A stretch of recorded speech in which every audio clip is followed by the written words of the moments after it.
Estás escuchando La Aventura de Viajar, el podcast de Yati Seguros.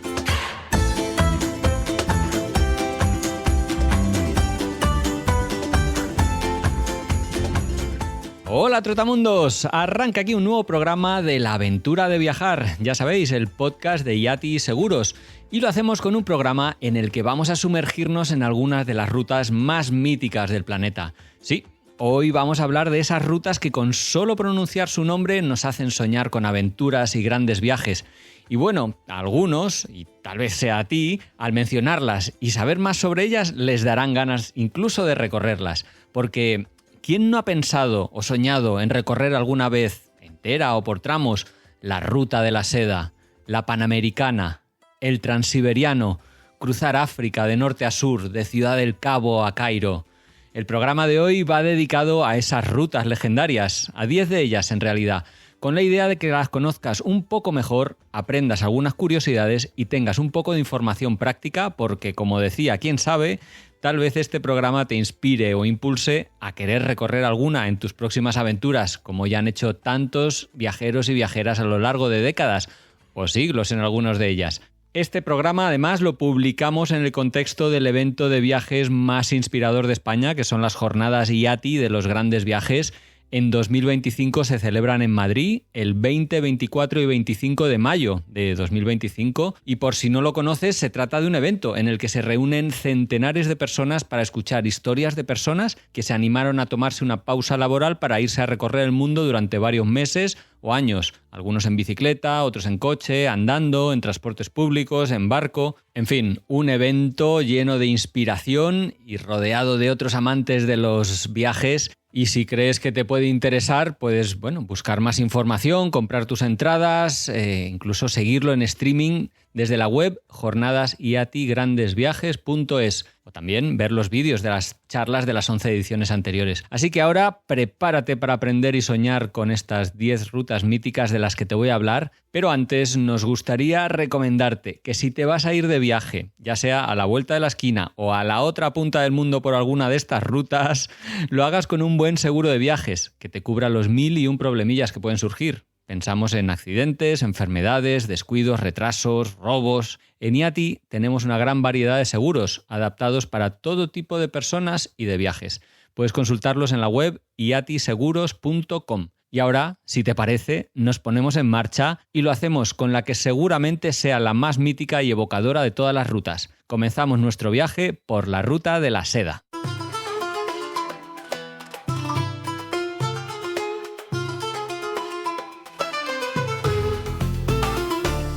Pues sí, seguramente la Ruta de la Seda sea la ruta más mítica de todas las que vamos a hablar hoy, y es que viajar hoy por ella es un viaje que te transporta a otra época. No sé si sabes que no es solo un camino, sino que en realidad es una red de rutas comerciales que durante siglos conectaron Oriente con Occidente. Se empezó a formar en el siglo II a.C., cuando la dinastía Han de China abrió el comercio con Asia Central, intercambiando caballos por seda, y siguió activa ni más ni menos que hasta el siglo XVI, cuando las rutas marítimas comenzaron a ganar protagonismo y por lo tanto esa ruta terrestre empezó a perder importancia. A lo largo de unos 8.000 kilómetros, la Ruta de la Seda unía Xi'an con Europa, con el Mediterráneo, pasando por los países actuales como Kazajistán, Uzbekistán, todos los países que engloban la Asia Central actual, pero también otros de Oriente Próximo como Irán, Turquía o Siria, por ejemplo. No era un único sendero, como decíamos, sino un conjunto de caminos que variaban según la época o circunstancias políticas. Había variantes principales, como la que sorteaba el desierto de Taklamakan en China, por el norte o por el sur, la que atravesaba la cordillera del Tian Shan por diferentes pasos, o varias que encaraban los desiertos de Oriente Próximo, ya sea más al norte, pasando por el Mar Caspio o por el sur de este, en fin, toda una serie de caminos que se iban cambiando con el tiempo. También cambió con el tiempo lo que se comerciaba. No todo era seda, evidentemente, al principio sí lo fue, pero se transportaban especias, piedras preciosas, porcelana y sobre todo ideas, conocimientos, religiones, cultura, etcétera, etcétera. Y ojo, en ambas direcciones. Uno de los puntos clave de la Ruta de la Seda era Samarcanda, en la actual Uzbekistán, famosa por su historia como centro de aprendizaje y comercio. Otro enclave importante era Xi'an, la antigua capital de China, donde comenzaba la ruta y que hoy en día es hogar del famoso ejército de terracota. Pero había muchas otras ciudades míticas, como Bagdad, Damasco o Estambul, por ejemplo, donde los mercaderes traían sus productos a los bazares del Gran Bazar y donde el Bósforo marcaba la línea divisoria entre Asia y Europa. Entre algunas curiosidades de la Ruta de la Seda, pues hay muchas historias que cuentan su importancia. Por ejemplo, que el papel y la pólvora llegaron a Europa a través de estos caminos.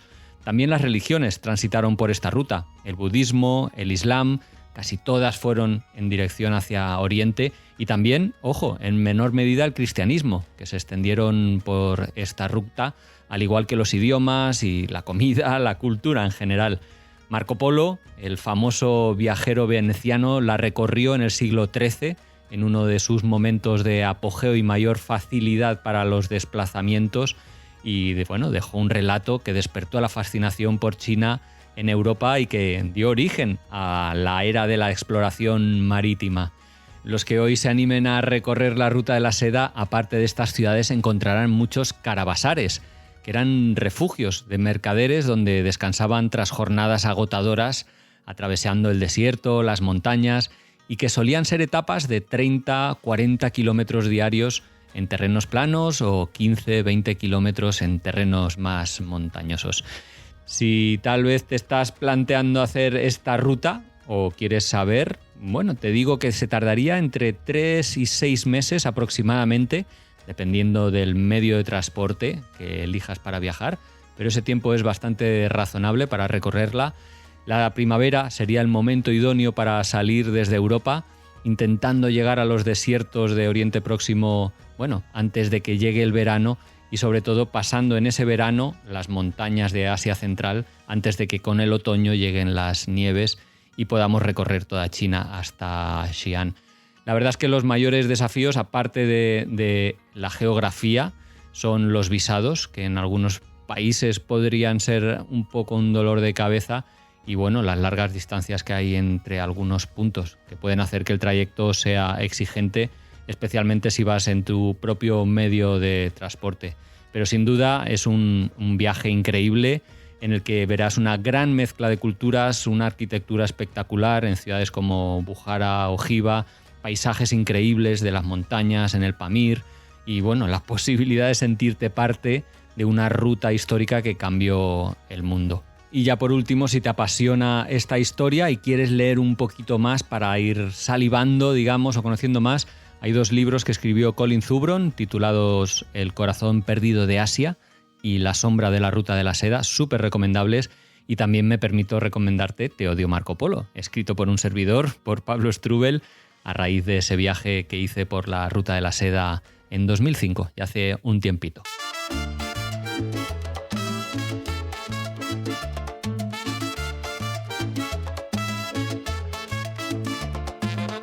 La segunda ruta que vamos a hablar hoy es la carretera panamericana. Es posible que la hubieras imaginado ya y seguramente sea una de las carreteras más largas del planeta que atraviesa prácticamente todo el continente.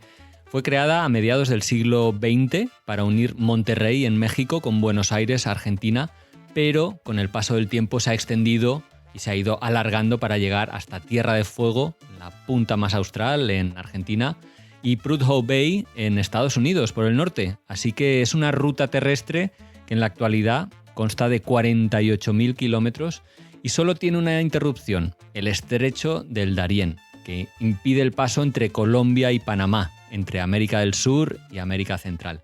La carretera en estos momentos atraviesa 14 países, pasando por paisajes tan diversos como las montañas rocosas, el desierto de Atacama, la selva amazónica.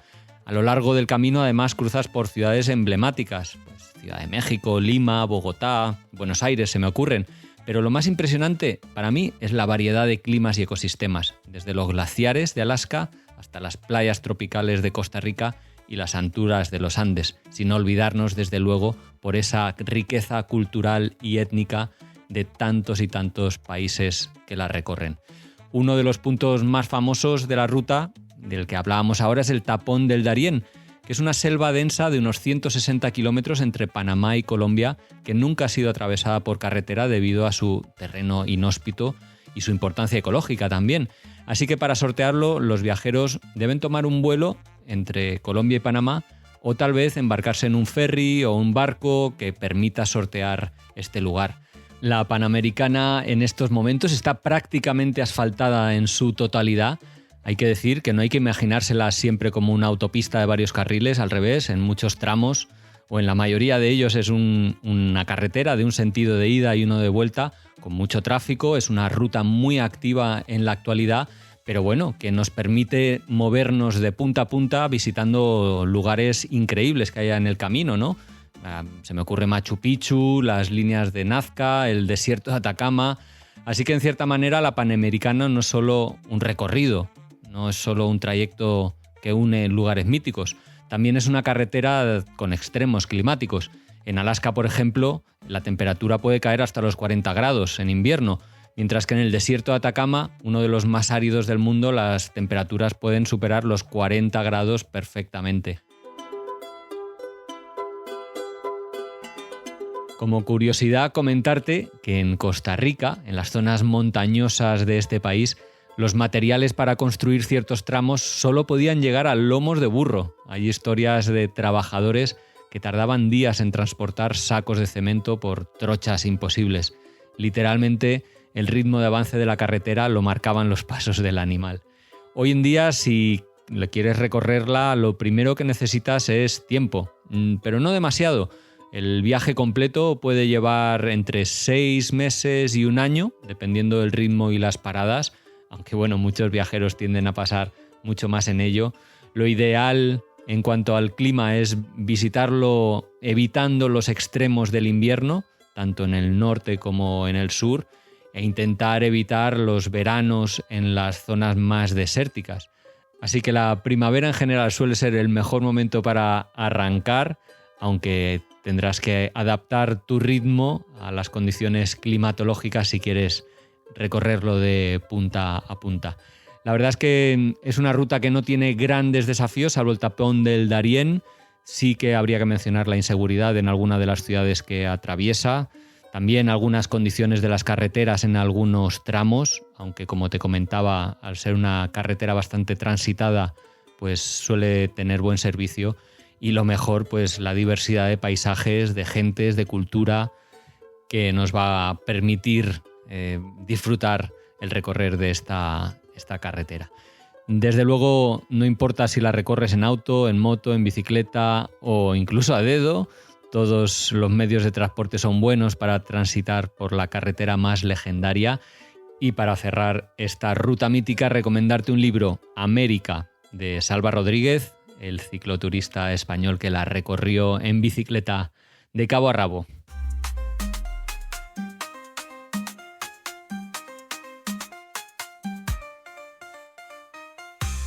Y nuestra tercera ruta mítica del día es otra que recorre el continente africano de cabo a rabo también, en concreto desde la ciudad del Cairo a la ciudad del Cabo en Sudáfrica, y que es una de las travesías más épicas que puedas hacer. Esta se trata de una ruta de 12.000 kilómetros aproximadamente, y esta idea surgió de hacer una ruta transafricana. Surgió en el siglo XIX, impulsada por el Imperio Británico, en plena expansión colonial en el continente, y que soñaba con tener un corredor ininterrumpido de ferrocarril que uniera Egipto con Sudáfrica para poder transportar todas las mercancías a lo largo y ancho del continente. La ruta o los planes no llegaron a completarse. La verdad es que había varios desafíos en el camino, por ejemplo Etiopía, que en esa época era Abisinia y que no controlaban los británicos, o tampoco Tanzania, que en esos momentos era alemana. Así que, tuvieron que hacer una ruta serpenteante que más o menos cubría 7 países, al menos 7 países actuales, pasando por Egipto, Sudán del Sur, Kenia, Uganda, desde allí sorteando por el lago Tanganika hasta Zambia, luego recorriendo Zimbabue para llegar finalmente a Sudáfrica.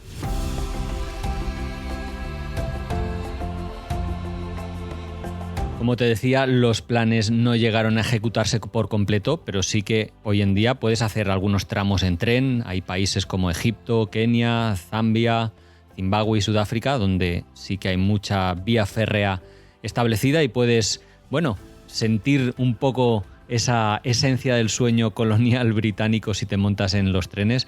También en Tanzania, aunque en esa época no pertenecía a este recorrido por ser alemana, como decía, pero los que hoy quieran hacer esta ruta, lo más fácil es seguir más o menos la autopista panafricana número 4, que recorre más o menos lo que era los planes originales. Es una ruta que está asfaltada en muchos tramos, en otros en muy mal estado, y pasa por países que no estaban metidos como en esos planes originales, como Etiopía y Tanzania. Sigue la ruta más natural y evitan otros países como Sudán del Sur o Uganda. Otro de los motivos por los que no se llegó a completar esta ruta eran motivos técnicos. Por ejemplo, el desierto del Sáhara fue un gran escollo porque allí las temperaturas y la falta de agua hacían inviable mantener locomotoras de vapor. Hoy en día es un gran choque cultural porque en un trayecto único se podría decir que pasas del norte de una influencia árabe, pasando por tradiciones bantús en el corazón de África y más zulús en el sur. Y es una ruta de contrastes extremos, ¿no? Del calor abrasador del Sáhara hasta ese clima fresco, montañoso del interior de África o de Sudáfrica, de la parte sur del continente africano.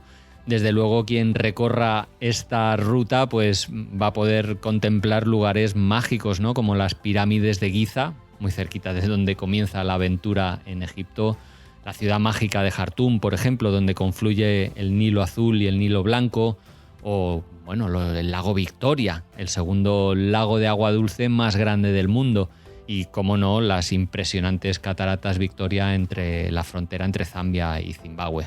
Si tal vez te lo estás planteando, ten en cuenta que si vas en coche o en moto puedes requerir entre 3 meses, más bien 6 a 1 año de duración.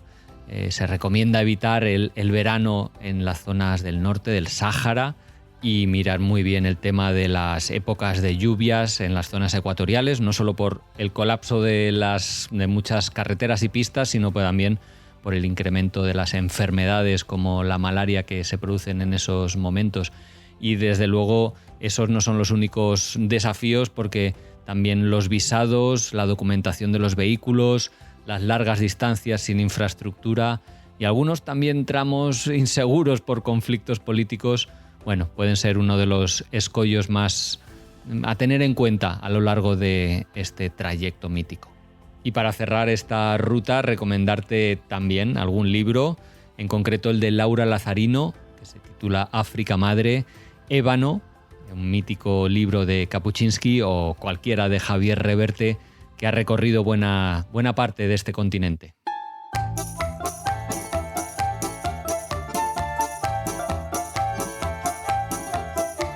Nuestra cuarta ruta también tiene que ver con el tren, pero en este caso nos vamos a Rusia. Nos vamos a viajar por el Transiberiano, que es la línea ferroviaria más larga del mundo, una aventura épica que cruza Rusia de punta a punta. Un recorrido de más de 9.000 kilómetros, en concreto 9.288 kilómetros son los que hay entre Moscú y Vladivostok, la ciudad rusa que está en el Océano Pacífico. La historia del ferrocarril del Transiberiano comienza en 1891, cuando el zar Alejandro III ordena su construcción para conectar mejor el inmenso territorio ruso. Se terminó unos pocos años después, en 1904, y desde entonces ha jugado un papel muy importante en la economía, en la cohesión, en el intercambio de mercancías y pasajeros a lo largo y ancho de este país. A lo largo de la ruta, el tren pasa por más de 990 estaciones, atraviesa 8 usos horarios. De hecho, que sepas que cada estación usa el horario de Moscú, aunque estés a miles de kilómetros, pues para simplificar un poco la gestión a los pasajeros.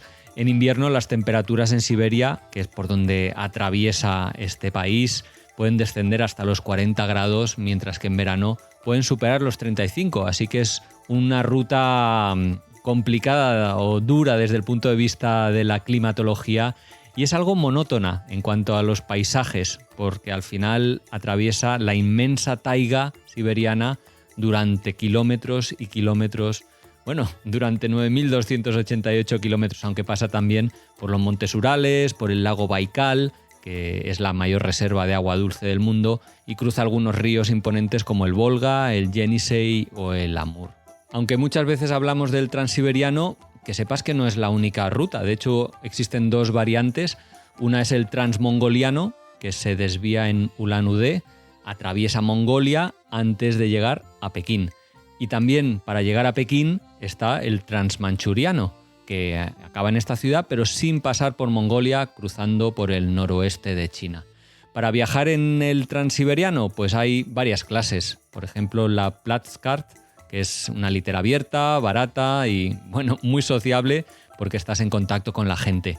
La Kupe, que sería una litera en compartimiento cerrado para 4 personas, o la SV, que es la más cara para 2, y por lo tanto, el precio varía mucho de este viaje según la clase, la época o el número de paradas. Pero puedes contar con que aproximadamente 500 euros por trayecto completo en trenes regulares si viajas baratos, es lo que puede costar, o lo que te quieras gastar, hasta 10.000 o 20.000 euros para trenes de lujo. Y aunque ahora debes estar suponiéndolo, pues el transiberiano es la línea férrea por la que circulan muchos tipos de trenes. No es un único tren haciendo un recorrido ininterrumpido. No, por eso hay tantas diferencias.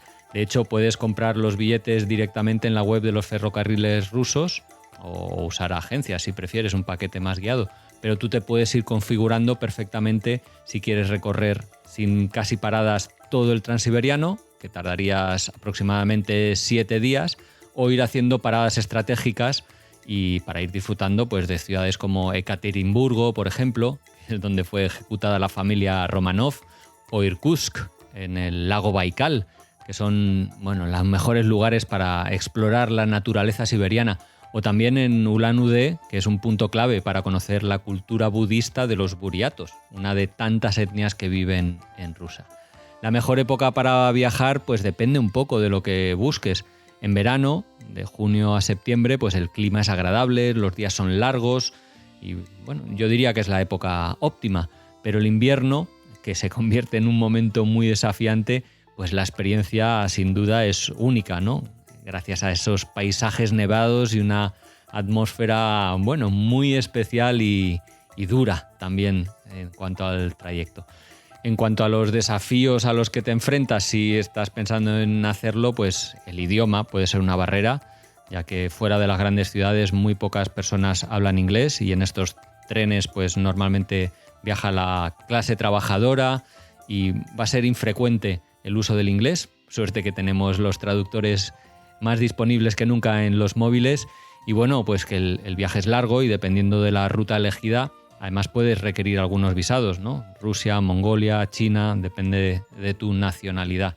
Sin embargo, si superas estos obstáculos, va a ser una experiencia inolvidable, una manera increíble de sumergirte en la cultura rusa, a la vez que disfrutar de paisajes impresionantes y recorrer una de las rutas, por no decir la ruta más emblemática de viajes en trenes que hay en el mundo.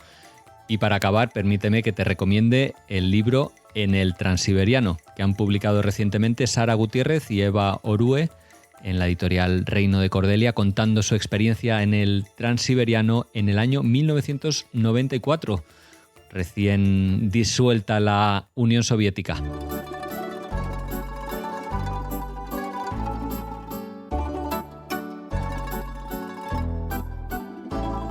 Nuestra quinta ruta nos lleva a realizar un viaje soñado para muchos europeos, como es cruzar toda Europa de sur a norte, es decir, unir Tarifa con Cabo Norte, que puede ser realmente una de las travesías más importantes que se pueden hacer en el continente.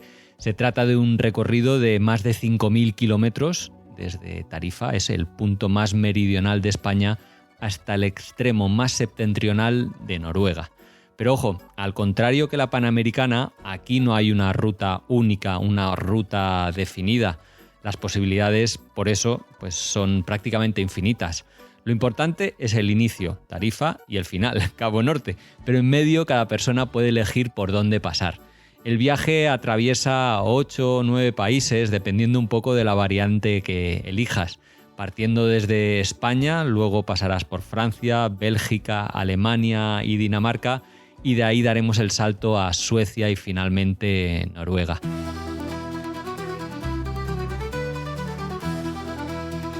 Algunas personas pues prefieren o les gusta meter Países Bajos, Polonia, para poder, ir viendo más diversidad aún de la que nos encontraremos, porque es una ruta que parte del calor del Mediterráneo hasta los gélidos fiordos del Ártico, ¿no? En el norte, pasando por los Alpes, las grandes montañas, las grandes llanuras del norte de Europa, la mítica Laponia.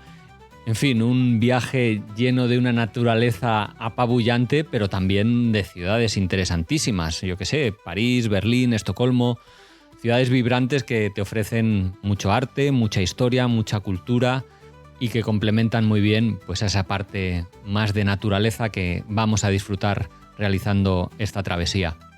Si en alguna ocasión has buscado información de este lugar, seguramente hayas visto una escultura enorme con un globo terráqueo que marca el extremo norte, el final de una carretera en la E69, pero ese no es el punto real. El punto real se halla un poquito más al oeste, un poquito más al norte, se llama Knipshelodden, que es el punto real geográfico. Así que si llegas en coche o en tu vehículo hasta el final de la carretera, es bonito para sacarse la foto, pero aquel no es el lugar más meridional del continente. Ten en cuenta también, la mayoría de la gente lo hace en verano, que es cuando los días son muy largos. De hecho, allí se puede ver el sol de medianoche en verano, que hace que sean interminables, pero que en invierno allí es un lugar mágico para ver la aurora boreal y tal vez sería un broche ideal para finalizar un viaje en esa zona. Si viajas en moto, en coche, en tu propio transporte, el recorrido realmente se puede hacer en 3 o 4 semanas, aunque lo ideal si se tiene es tomarse más tiempo para desviarse, para disfrutar de otros paisajes. En bicicleta, por ejemplo, tal vez sean 3 o 4 meses y sin duda pues sería ideal empezar, en caso de la bicicleta, en abril o mayo, para ir ascendiendo poco a poco y llegar a finales del verano a la punta más meridional.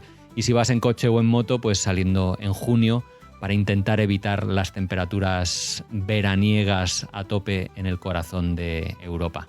En resumen, este es un viaje cómodo, fácil, sencillo, sin esas dificultades logísticas que nos hemos encontrado en las 4 rutas anteriores. Pero si te quieres hacer una idea de cómo es viajar en bicicleta, por ejemplo, de Tarifa a Cabo Norte, me gustaría recomendarte el libro Expedición Cabo Norte, que escribieron Pablo Calvo y Anina Anyway, del viaje que hicieron dando pedales hasta la punta más meridional.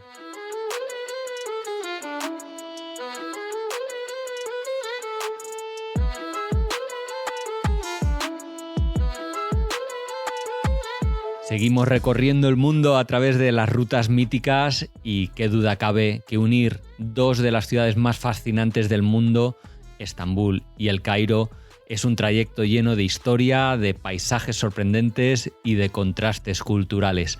Es un viaje que comienza en Europa, que pasa por Oriente Próximo y finaliza en África, recorriendo unos 2.000 kilómetros y atravesando al menos 6 países: Turquía, Siria, Líbano, Jordania o Israel y Egipto. La verdad es que en estos momentos, en 2025, tal vez no sea el mejor momento para intentar recorrerlo completo, aunque es cierto que muchos de los países que componen esta ruta están perfectamente tranquilos, y es verdad que el recorrido puede hacerse por varias rutas, aunque la más habitual sería, después de empezar por Estambul, atravesar todo el país hasta el sudeste de Turquía, allí cruzando a la frontera hacia Siria, que poco a poco empieza a abrirse al turismo en zonas especialmente seguras como Damasco o Alepo, ciudades que a pesar de todo siguen latiendo con siglos de historia entre sus piedras. Desde Siria la ruta continúa hacia Jordania, que pasaría por lugares icónicos como Petra o el desierto de Wadi Rum. Y luego finalmente la travesía sigue hacia el Sinaí, donde el paisaje se vuelve árido, impresionante, antes de descender a El Cairo, la antigua y bulliciosa capital egipcia. Alguna ruta variante nos podría llevar más por la costa, por el Líbano, por Israel, por Gaza, pero bueno, ya sabemos cómo están esas zonas detensionadas en estos momentos, al menos cuando estamos grabando esto en abril de 2025, y serían zonas a evitar. Por lo tanto, la ruta por Turquía, Siria, Jordania y finalmente Egipto sería la más idónea e indicada para hacerlo. Y sin duda, pues uno de los aspectos más fascinantes de esta ruta pues es la mezcla de civilizaciones que atraviesas, desde la herencia otomana en Estambul hasta las ruinas nabateas de Petra, por ejemplo, y los templos faraónicos que encontraremos en Egipto. Ciudades míticas y sagradas para varias religiones también las hay, como es Jerusalén, y además está el Mar Rojo, ¿no?, que ofrece algunas de las mejores oportunidades de buceo del mundo, especialmente en Egipto, en Dahab o Sharm el Sheikh. Para quien esté pensando en llevarla a cabo, pues el tiempo que necesitará dependerá del medio de transporte, como hemos dicho en otras rutas, ¿no? Si va en moto o en vehículo propio, pues igual en 2-3 semanas, tal vez un mes se pueda llevar a cabo, pero si se hace en bicicleta o a pie ya estamos hablando de 3 meses aproximadamente. La mejor época, pues la primavera y el otoño son ideales porque hay que evitar como sea esas zonas, el calor en esas zonas tan desérticas, que va a ser otro de los grandes desafíos junto pues con la logística, el cruce de fronteras, los visados, la situación de las fronteras entre Israel y sus vecinos y la posibilidad o no de entrar en unos y otros en función de los visados. En fin, la logística puede ser un poco complicada si queremos visitar este país. Pero sin duda, pues lo mejor de este viaje es esa sensación de viajar en el tiempo, explorando lugares donde las culturas antiguas, la religión, la historia aún late con fuerza. Y nuestra recomendación literaria es De Estambul a El Cairo, diario de un viaje por un Oriente roto, que escribió Eduardo del Campo Cortés, fruto de un viaje por esa ruta.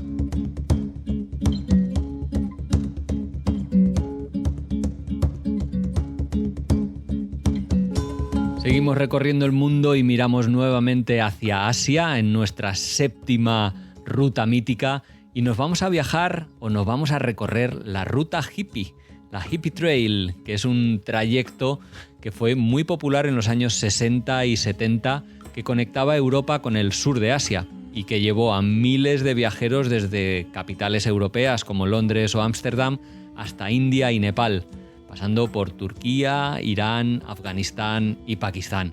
Era una ruta mítica de quienes buscaban algo más que turismo, era una búsqueda de libertad, de aventura y bueno, también de drogas, porque las había y muchas en ese recorrido. Un viaje de aproximadamente 8.000 kilómetros que pasaba por lugares tan míticos como Estambul, Teherán, Kabul, Lahore o Katmandú, y cuya esencia era moverse muy barato, muchas veces en autobuses, pero sobre todo en autostop o furgonetas Volkswagen convertidas en casas rodantes, y en el camino pues se iban cruzando bazares de Oriente Medio, los valles de Afganistán, los templos hindús en la India, en un viaje que combinaba aventura, misticismo y ansias de libertad en una época en que Europa vivía un tiempo convulso. El destino más frecuente de los viajeros solía ser o las playas en el sur de India, Goa, por ejemplo, o Katmandú, la capital de Nepal, que se convirtió en ese destino final para muchos viajeros con un ambiente relajado y una gran mezcla de culturas. El consumo de hachís y de opio, la verdad es que era muy común, barato y culturalmente tolerado. De hecho, existía una calle en la que los viajeros bautizaron como Freak Street, la calle de los frikis, se podría decir, famosa por sus tiendas legales de hachís que funcionaban con licencia del gobierno nepalí. Así que no era raro ver a viajeros pasar semanas allí, perdidos entre templos, humo y conversaciones místicas. Pero hay que decir que más allá del consumo recreativo, muchos veían en estas sustancias pues una parte esencial de un viaje espiritual, una herramienta para expandir la conciencia en paralelo a la exploración del mundo. También ciudades míticas como Herat y Kabul, en Afganistán, eran paradas obligatorias por estos temas lisérgicos antes de los conflictos que hicieron que hoy en día la ruta sea más complicada. Si te estás planteando llevarla a cabo, déjame decirte que en los años dorados muchos tardaban varios meses en completarla, aunque bueno, hoy depende de la ruta elegida. Yo creo que con 2 o 3 meses, si vas en tu propio transporte, es posible llevarla a cabo. Eso sí, te recomiendo que evites los veranos, especialmente calurosos en Irán y Pakistán, y que mires muy bien el tema de los monzones en la India, porque pueden amargarte o dificultarte bastante el viaje. Los principales desafíos, pues el tema de la logística, los visados que te pedirán en algunos países y bueno, también la seguridad que hay que tener especialmente controlada en algunas regiones. Dicho lo cual, me parece una ruta, bueno, súper apetecible, un viaje legendario con historia, con paisajes y hecho a medida para los que tengan un espíritu aventurero.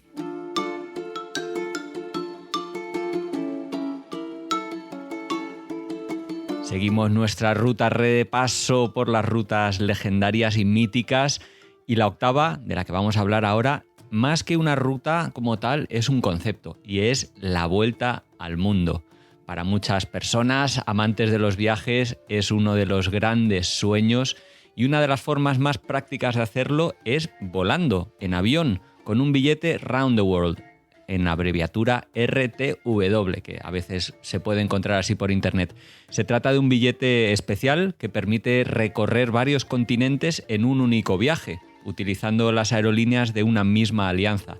Aunque uno se puede personalizar la ruta, sí hay una restricción, que siga siempre el mismo sentido, ya sea oeste-este o viceversa, pero vamos, que no se puede retroceder. La duración del viaje varía, es un poco personalizable, pero la mayoría de los billetes permiten un máximo de 1 año, con entre 5 y 16 escalas en el trayecto. La ruta típica podría decirse que incluye Europa, Sudamérica, algún punto del Pacífico, Asia y de regreso a Europa en el caso de que hayas empezado aquí, en este continente, pues pasando por ciudades como Londres, Bangkok, Tokio, Sydney, Buenos Aires, Río de Janeiro, Nueva York y regreso a casa después de ese periplo. Otras personas también meten África, algún destino de este continente en el itinerario, aunque como hay menores frecuencias y oferta, pues suele encarecer bastante el precio. Y realmente uno de los mayores atractivos de esta aventura aérea pues es la posibilidad de explorar múltiples culturas, climas, geografías en un único recorrido, pudiendo, digamos, optimizar el tiempo para vivir el máximo número de experiencias posibles. Ahora mismo este billete se puede adquirir con 2 compañías, que son Star Alliance y One World. Antes SkyTeam también la ofrecía, pero ha dejado de hacerlo, aunque algunas de sus aerolíneas miembros, como Aeroméxico, tienen paquetes regionales, por ejemplo.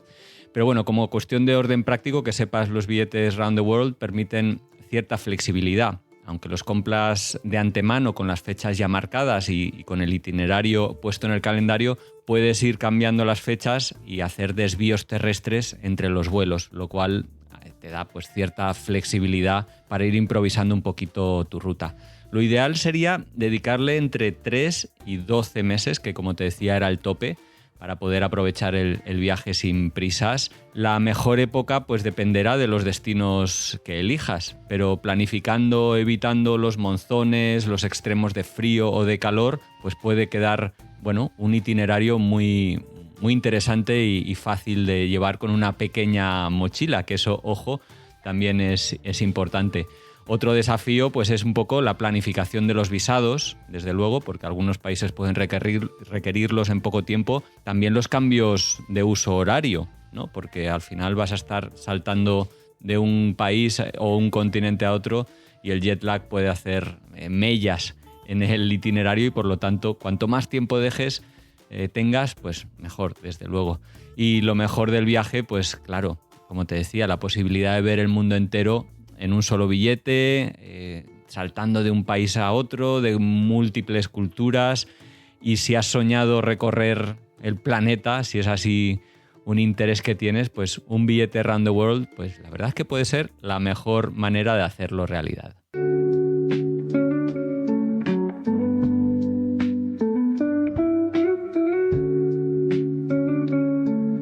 Si antes te hablaba de dar la vuelta al mundo en avión, ahora te voy a hablar de otra vuelta al mundo mucho más clásica, más aventurera y más evocadora, como es hacerlo en velero, que puede ser una de las aventuras más emocionantes y desafiantes que existen en la actualidad. En realidad es más que un viaje, requiere mucha planificación, paciencia y desde luego un espíritu aventurero. La ruta clásica desde Europa pues sigue los vientos alisios en un recorrido de aproximadamente 40.000 kilómetros navegando hacia el oeste, aprovechando esos vientos y las corrientes oceánicas. El itinerario típico parte de Europa, cruza el Atlántico hasta el Caribe, sigue por el Canal de Panamá, entra en el Pacífico, una de las mayores travesías, y desde ahí pues toca lugares míticos como las Galápagos, la Polinesia Francesa, Australia. Y luego la ruta continúa por el Océano Índico, rodeando África, hasta regresar al punto de partida, normalmente tras cruzar el océano de ida hasta Brasil y de vuelta hasta Europa, para poder ir con los vientos.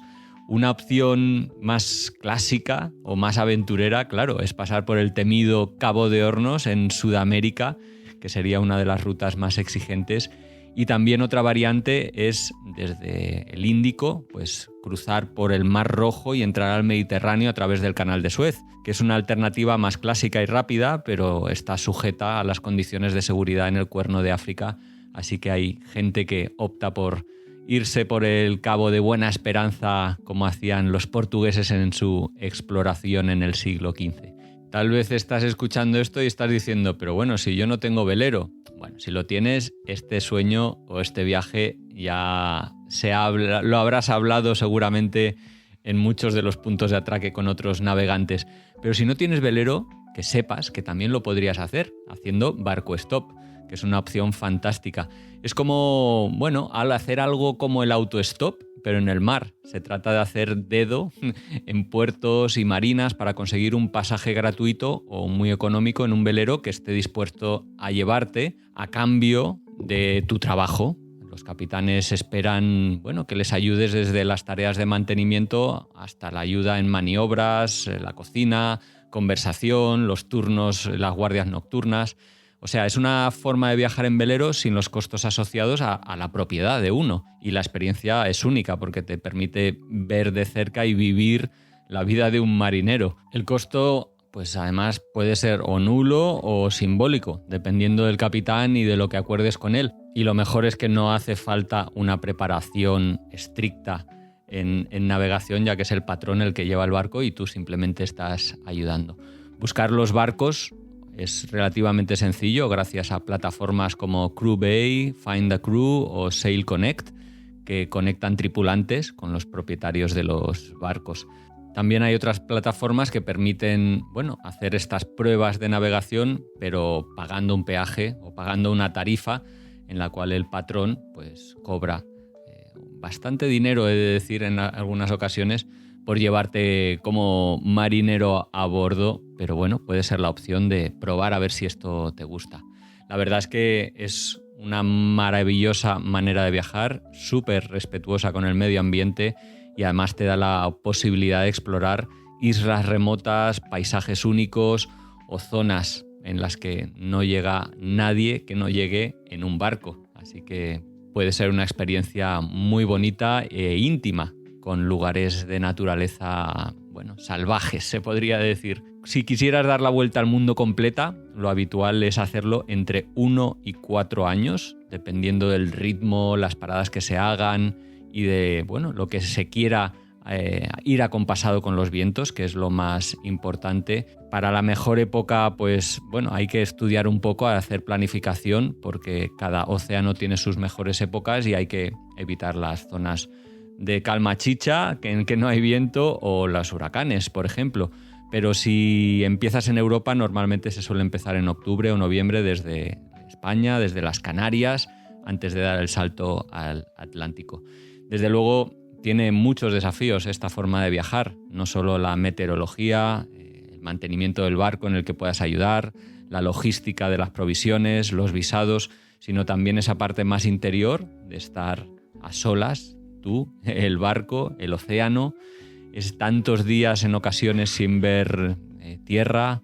En fin, eso es uno de los retos a los que se enfrentan las personas que quieran hacer esto, pero claro, a cambio van a tener esa sensación de libertad absoluta y conexión con el mar que, casi me atrevo a decir que puede cambiar la vida de cualquier viajero.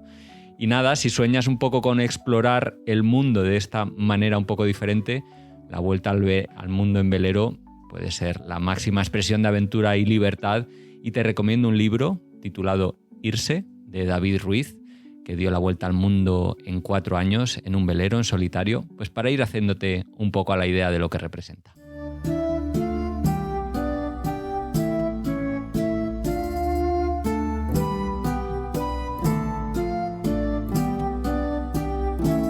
Y estoy seguro de que a estas alturas estarás pensando, oye, Pablo, pero siempre dices que para hacer un gran viaje no hace falta irse a la otra punta del mundo.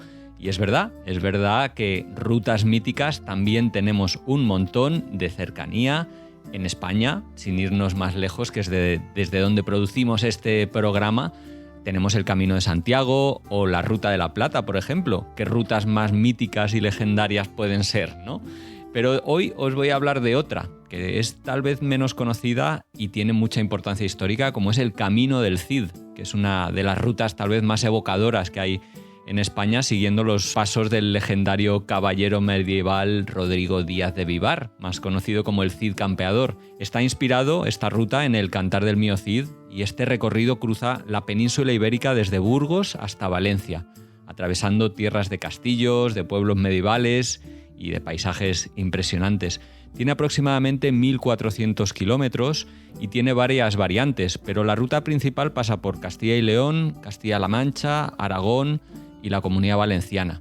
Y en el camino, como te decía, encontrarás fortalezas, ciudades amuralladas, parajes naturales como el Cañón del Río Lobos o el Maestrazgo, o lugares clave o icónicos como Medinaceli, Albarracín, Teruel o Valencia, que es la ciudad que el Cid conquistó en 1094. Lo mejor de esta ruta es esa mezcla de historia, aventura, cultura, y puedes hacerla, por ejemplo, en bicicleta o en coche, o si tienes tiempo, ¿por qué no?, a pie, disfrutando de la gastronomía local, asados, guisos tradicionales, quesos. Además, muchos pueblos han conservado su esencia medieval, lo que hace que el viaje sea un auténtico regreso al pasado. Si lo planteas a pie, en 8 semanas podrías hacerlo. En bicicleta, en 3, más o menos. Y en coche, pues en unos 10 días, porque para qué ir con mucha prisa, ¿no? La mejor época, sin duda, la primavera, el otoño, evitando los extremos calurosos del verano. Y desafíos, pues bueno, tampoco es que sean demasiado grandes, pero si vas a pie o en bicicleta, la logística en algunas zonas rurales o algunos tramos un poco exigentes a nivel físico, pero es una ruta bastante cómoda y evocadora. Y lo mejor es que es esa sensación, ¿no?, de viajar en el tiempo y descubrir una España épica y auténtica.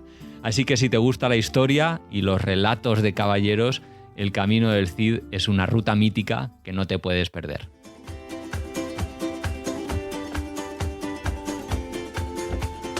Y hasta aquí llega el programa de hoy, llegamos al final de este podcast y seguramente estés diciendo, oye, pero hay muchas más rutas, no sé, la Ruta 66 o el Camino del Inca o... Bueno, ¿cuál es la tuya? Me encantaría saberlo. ¿Por qué no nos dejas en comentarios en la entrada que hemos hecho en el blog de Yati Seguros o aquí en Spotify, en iVoox. Bueno, cuéntanos, ¿cuál sería para ti la ruta mítica de la que hoy no hemos hablado? O si tienes algún sueño viajero, ¿cuál es esa ruta mítica que te gustaría llevar a cabo? Tal vez sea alguna de la que hemos hablado. Bueno, sea lo que sea, espero que este programa te haya servido para aprender cosas interesantes sobre esta ruta y quién sabe que tal vez hayas anotado alguna idea para tu próxima aventura. Y como decía al principio, recuerda que en mayo, el 20, 24 y 25 de 2025, en Madrid tienes una cita con las jornadas Yati de los grandes viajes. Así que si tienes la oportunidad, no te las pierdas, ya sea en directo, presencialmente o por streaming. Busca la información en jornadasyatigrandesviajes.es. También recuerda que en el blog de Yati Seguros hemos preparado una entrada con información adicional de estas rutas que acabamos de hablar, así como la mención a todos los libros recomendados en el programa, pues si te apetece leer más sobre alguna de estas rutas. Y encuentras, como siempre, el enlace directo a esta entrada en la descripción del programa. Y antes de despedirnos, nos gustaría recordarte la importancia que tiene viajar con un buen seguro de viajes que te cubra los 1001 problemas que pueden surgir en cualquier aventura. Todos nuestros seguros cubren atención médica, hospitalización por enfermedades más serias, repatriación o acompañamiento en caso de hospitalización, por ejemplo. Para viajes largos, como muchos de los que hemos hablado, tenemos el Yati Grandes Viajeros, que es un seguro ideal para todos aquellos que van a hacer un largo viaje de entre 6 y 12 meses. Nómadas digitales, voluntarios, estudiantes de larga duración, expatriados, aquellos que van a hacerse un año sabático, ese es vuestro seguro, Yati Grandes Viajeros. Si tienes pensado viajar durante más de 6 meses, este es tu seguro. Y para viajes más cortos, si te vas a un destino aventurero, solemos recomendar el Yati Mochilero. Para lugares más caros, el Yati Estrella. Pero también tenemos seguros pensando en las familias, en los que viajan en su camper o autocaravana y muchos otros que podrás consultar en nuestra web, en la que además puedes compararlos y así encontrar el que mejor se adapte a tu viaje. Nada más, si te ha gustado el programa y aún no estabas suscrito a este canal, pues te animamos a hacerlo en tu plataforma de podcast habitual, ya sea iVoox, Spotify, Amazon, yo qué sé, o Apple Podcast, para que no te pierdas ninguno de los futuros programas. Y desde luego, pues te agradecemos mucho que nos dejes un comentario, una reseña del programa o que lo compartas entre quienes creas que lo pueden disfrutar. Y nada más, cualquier cosa nos puedes encontrar en redes sociales como @yatiseguros o en la web yatiseguros.com. Te envío un saludo y nos escuchamos en el siguiente programa.